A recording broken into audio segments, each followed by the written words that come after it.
my home is filled with vinyl and 7 inches and tons of CDs and all that stuff. And I think there's some pride in the artifact. And I believe you told me in an interview one time that in the future, Epitaph might not be a music label per se, but a music supplier.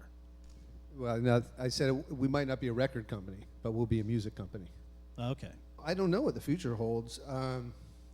I know that a lot of kids think music should be free, which to me means it should be free to them, which I'm cool if it's free to all of you, as long as someone pays for it, you know. But I do think musicians have a right to earn a living, so. And I think people are more passionate about music than ever. I think kids are listening to more bands and more songs than ever. So that's got to be great news for all of us in the music business. How does everyone get paid? I don't know. I'm not the genius that's going to figure all that out.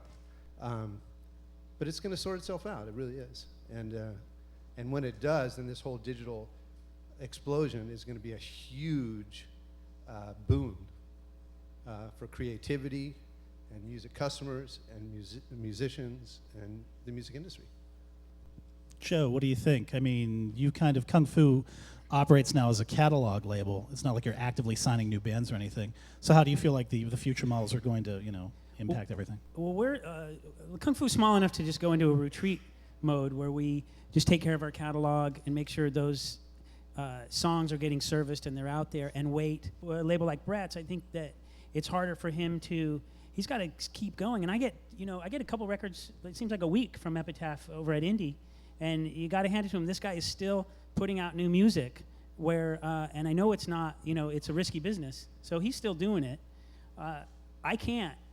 I just can't, because we looked at Kung Fu at one point, 90% of our money was being spent on development of new bands, but 90% of our income was on, catalog sales.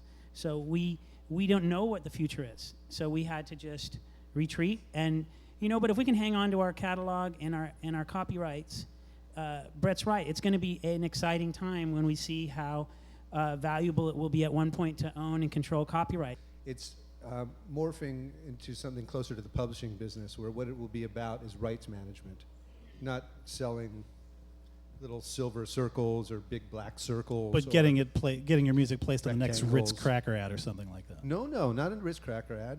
Who knows? Who knows what? But that's certainly. Some bands will do that. That's now. Now people, the only way someone can make money is if someone else is doing their marketing. So if you found Ritz is doing your marketing, or Walmart is doing your marketing, so you're going to have an exclusive record at Walmart, or if you have MySpace doing your marketing and they're farming it out to different sponsors, someone's going to make money. But a label like mine or Brett's, who's going to pay for the marketing? What it could be is it could be streaming income. It could be rev share income. How many of you guys enjoy music just simply by streaming it online rather than listening to it off a hard drive?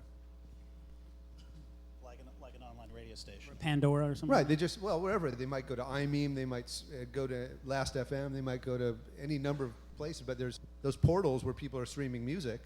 Well, those are, the people who own those portals are well paid because they're selling Viagra ads on those portals, And the musicians at this time are getting none of that, I believe that someday they'll get their fair share. If the record is streamed, then the musicians will be compensated, and then that's what I'm talking about when I'm talking about rights management. In other words, somebody, Max writes a song. It's a great song. People enjoy the song. That song is intellectual property, right? The person enjoying it might not have to pay any more than they have to pay when they listen to a radio station, right? But someone's paying, and yet the customer's enjoying it for free. So I think that's probably, hopefully, where it's all going, because the truth is that the price is migrating towards zero. Kids want to pay less and less for CDs. Record companies put CDs out for $6. That doesn't cover the cost of royalties and marketing. Okay, so as the price migrates towards zero, because that's what the customer wants, then a new model needs to come about. I think it's going to happen. I can't say exactly what it is. Tom, I'm sure you got a take on this with the arrival of mod life and all that stuff. Well, yeah, it's interesting. I'm listening to it, and I agree with everything that's being said. My take is, I learned a long time ago that you have to watch Steve Jobs. Whatever he's doing is where music's going to go. And I knew that as soon as they put video on an iPod, that the emergence of, or just the coming together of visual imagery and audio, music, that's going to change everything. So when I created Angels and Airways, the band that I'm in now, we always said that we were more of a fine arts project than just a band because we were very much into, we just filmed a motion picture and this documentary and numerous short films, and we're looking into branded products that are just things that have to do with the world of the band that we created. And about 3 years ago, my company, we saw the same thing. I was sitting at this round table at Universal with all their head people, and I was like every other musician, kind of banging your fist on the table saying, we have to fix this. We need to revolutionize how people look at music, and we have to challenge the artists to expand what their art is about, so there's multiple revenue streams, not just the music itself. And so, like you said, Mod Life, we just finished it on Monday. It's ready to go, and we built it.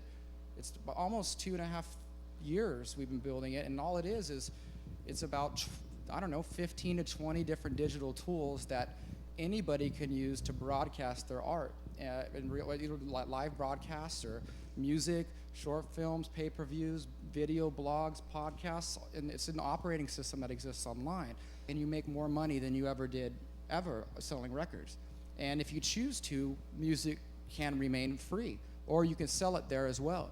And so we went into architecting this thing out to where if music is going to be free, no matter what, if it's going to be free, then we have to figure out how do we make more money than we ever did. And it's not a weird thing when bands talk about making more money. You have to understand that there's a lot of things to pay for. There was times where we would be on stage asking for places to sleep. We never had money for gas. We didn't have money for food. So for some bands, it's vital that they have any way they can think about it. Just selling a couple t-shirts would mean they can get to the next city. And when you become a very large band and you make lots of money, that's why you get to go to these giant arena shows and see really cool stuff. The big, huge productions, and those things are fun too. But you get it back when the bands make money. I promise you that, because it takes a lot to entertain. But in my view, artists, once again, they need to expand in more than just music.